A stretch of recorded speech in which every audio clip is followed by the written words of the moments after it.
So today's video is gonna be comparison between two compact phones that I two small and compact phones that are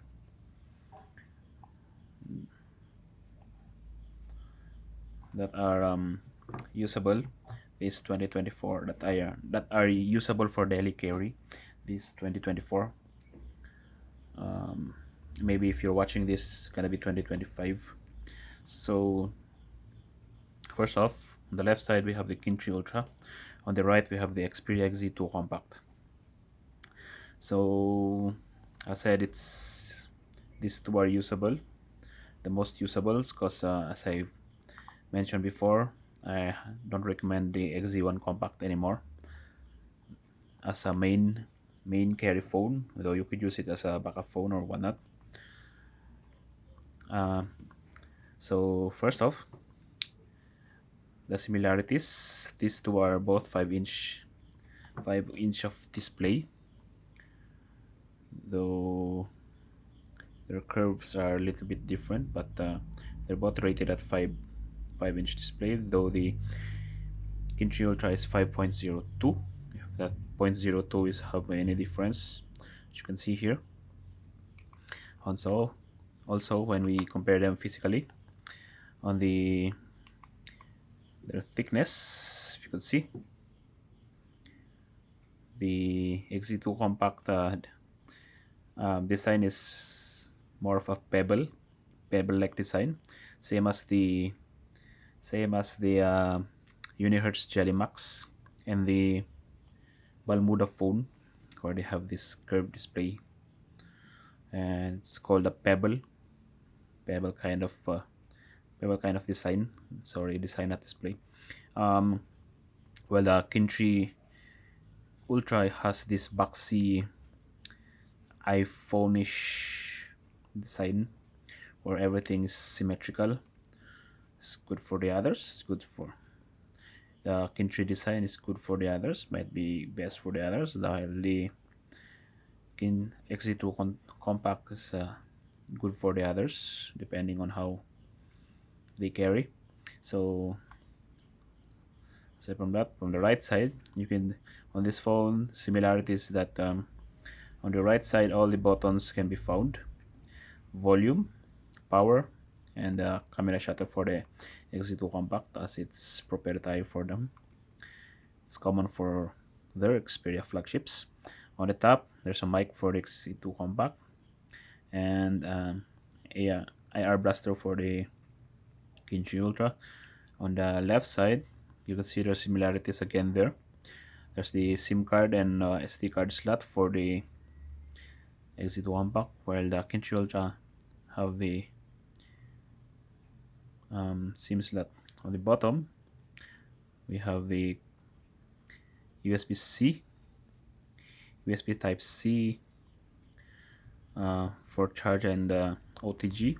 Well, you can see the speaker for the Kinchi Ultra here, the mono speakers, and the mic for the XZ2 Compact. While we're at it, I like to mention the difference between the two is that this is USB. This USB-C could read FAT32 and the uh, FAT32 and the what's the other format? While this USB-C for the Kinchi Ultra can only read yes, can also read FAT32, and but the XZ2 Compact can read the XFAT, in case XFAT XFAT format of the USB-C. If you're not aware, XFAT formats are faster and could be transferred with you could do a transfer of more than 4 gigs at once, more than 4 gigs on a storage compared to the FAT32, where it's only limited. So on the back, we have the shiny back, though and a shiny back for both. And you can see the camera. This camera is 8 megapixel camera. It takes decent shots, pictures, but not for yeah, it can do okay photos if you're not an pixel peep. And while this one have the um, motion eye camera, 19 megapixels, NFC there, no NFC on this side. The logo branding there, and there's the fingerprint on the back. Where the fingerprint on the Kinchi Ultra is this side, together with the power button. Kina Live. You can see it's little bit glassy fingerprint magnet on the Kinchi Ultra, while on the X2 Compact is not like this. It's actually like this, polycarbonate. Yeah, you can see no fingerprint there. Reason I put some plastic on the back is that for grip, because my fingers a little bit more of the dry side, not the always wet side. So, oops, oh, what is that?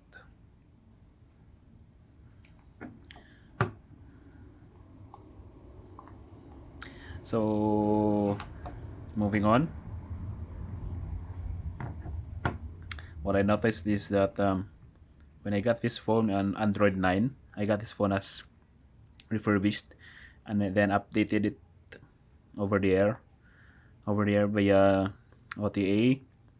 And what I noticed, until I upgrade to Android, from Android 9 to Android 10, the fingerprint got a little bit slow to pick up. And this one, it was Android 12 with no updates, whatnot. The fingerprint was still works, and I haven't had any issues. And going back, this X2 Compact I'm using is the H324 version, the dual SIM international version. And okay, going on to the front, there's the going to the front. There's the Kinchi Ultra front camera is on here. I think this one. I'm not sure about the front cam, but this one is a 5 megapixels. It's a down. Yes, I know it's a downgrade from the XZ1 Compact's ultra wide camera. I think this one is also 5. Not sure. Gotta check. You could check that one. You could just Google it. But that's not the topic for today. Moving on.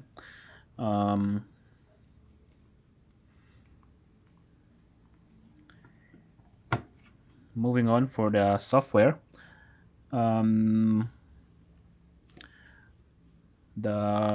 This Kinchi Ultra.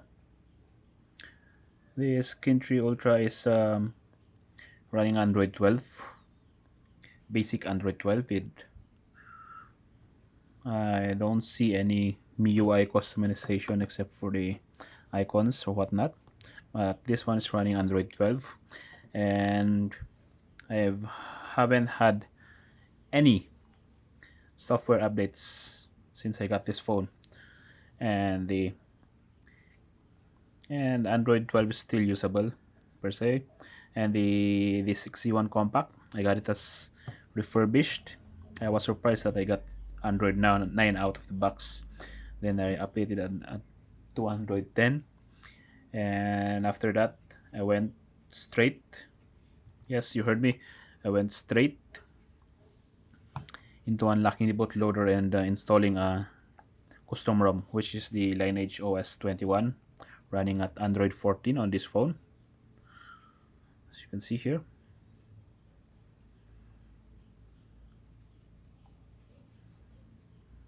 Android 14 Lineage OS.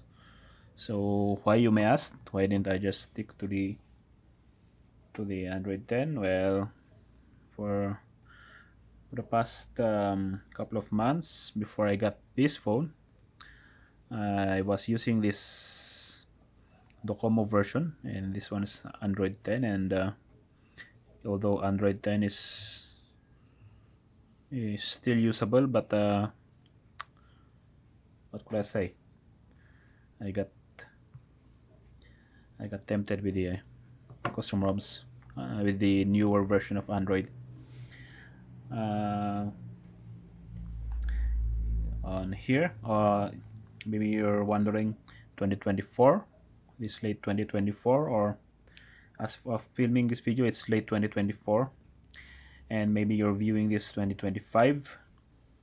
Maybe you're wondering which one to get on these two.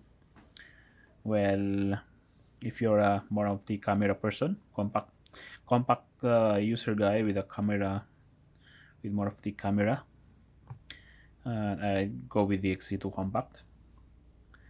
But if you're more of the daily, as long as it can run everything daily guy with a nice design, go with the King 3 Ultra. Though design wise they're very different, and if you don't want the bezels, you want your phone looking like an iPhone, whatnot, with the bezels, with almost identical bezels on the sides and top. The bottom, it's understandable in the bottom because the bottom is always where they put the speakers, so it's quite thicker. On the XZ2 Compact, there's on the sides a little bit slim, but on the top where they put the stereo speakers, it's not. And also the top camera and the notification light. Yes, notification light, in case you're one of us guys who don't like to always open the phone for notification, in case you're wondering. But also, if you're gonna ask me as the one who owns both phones, I've used this for over a year now. I've had no issue with it, though I've come to use the XZ2 Compact Docomo back then with a couple of months, and then I decided, when I saw there was a XZ2 Compact, the international version for sale, I went out and grabbed it, ordered it online. And so, cause I always wanted to run I always wanted to try the newer versions of Android on my phone, new features and whatnot, and I've been using it for over 2 months now, and I could say I haven't had any issues with it. All the features were working. You could see the beep. It's called beeping when you use. I could use some of the features. So long pressing this one could still bring up the camera, though it's not the stock camera. It's not the stock camera, but you could still take decent pictures. It's still using the full sensor and 90 megapixel pixel, though you do lose the some of the features of the camera, especially the 980 fps slow motion 1080p. I haven't found any app that could use that one. This is a pity because it's useful for some, though I don't usually use it and whatnot. Compared to maybe the only downside I could see with this, if it's downside, is though it does take decent pictures. Oh, it's 8 megapixels. What could be possibly complain about it? It does take pictures, and I think that's about it. Also, price wise, when you get this one brand new, you could do it with a little bit like $225, no, $250. I think 250 to 300 in conversion. Well, this one I got this one for over for like $190. Yeah, almost 200 with shipping fee. But overall, whichever you decide, this is the two, this Kinchi Ultra and the XZ2 compacts. XZ2 compact are highly recommended if you're looking for 5-inch phones the late 2024 or maybe 2025, because I know you could still use them. Could still use them maybe until till the end of 2025 or maybe 2026, depending on how you use it. If you're not a power user or the guy that complains or always wants the top tier on his phones. Additionally, these phones are also running decent processors. Kinshi Ultra is running a Helio G99 with 8 gigs of RAM and 256 gigs of storage, and that's already plenty. That RAM is already great, and 256 storage is already high for me, maybe not for the others, but 256 is already acceptable.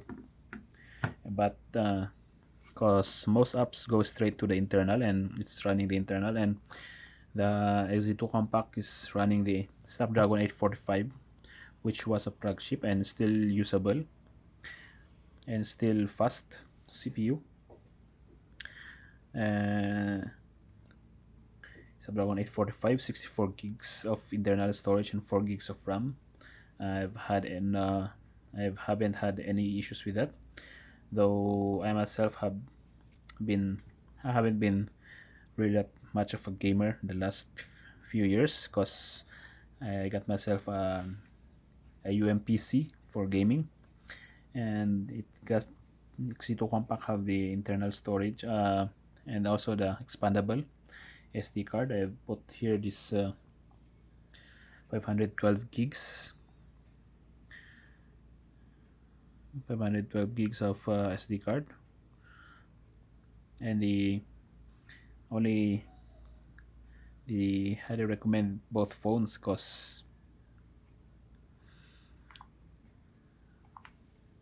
both phones have high internal storage, because most or not or all apps are going straight to the internal storage, and 64 gigs is still good. 256 is the best here compared to the XZ1 compact. Why the main reason why I didn't recommend the XZ1 compact is because of its 32 gigs of storage. Though it's really nice, it's highly recommended for users, but if you're compact users, but if you're someone who's thinking of daily driving the XZ1 compact, be warned that 32 gigs might cripple you, might cripple this phone, and the fact that it may cripple us cause maybe one day, maybe one day, one time, one moment, the main storage gets full, 32 gigs of storage gets full. You never know what apps could be running on the background, especially Facebook, meta apps, meta apps, and some Google apps always running in the background, always downloading datas, and some apps could go up to 2 to 3 gigs of storage, and may fill the 32 gigs storage here, and may slow down this phone, may slow down or even freeze this phone, and at the critical moment, or on the moment you wanted to use your phone for emergencies or whatnot. And it happened to me, so that's why I got rid of this. I know I didn't get rid. I've stopped using it as my primary phone, and used both, if not both, one. I've been daily driving this for past year. Then I got for this one for the past 2 months. Still using. So both phones are still good. Whichever you want to choose. Yeah, they have their downsides and good sides. So I do recommend both. If you're picky about materials, sorry to disappoint, but Kintri Ultra is a little bit of more, little bit. Yeah, it's good quality plastic, but it's made of plastic. It's made of aluminum from my earlier reviews. And the polycarbonate aluminum here, the XE2 is like built like a tank. Though this build is also good. I'm not gonna go over specs wise, whatnot. You could just Google it. Okay, let's end the video.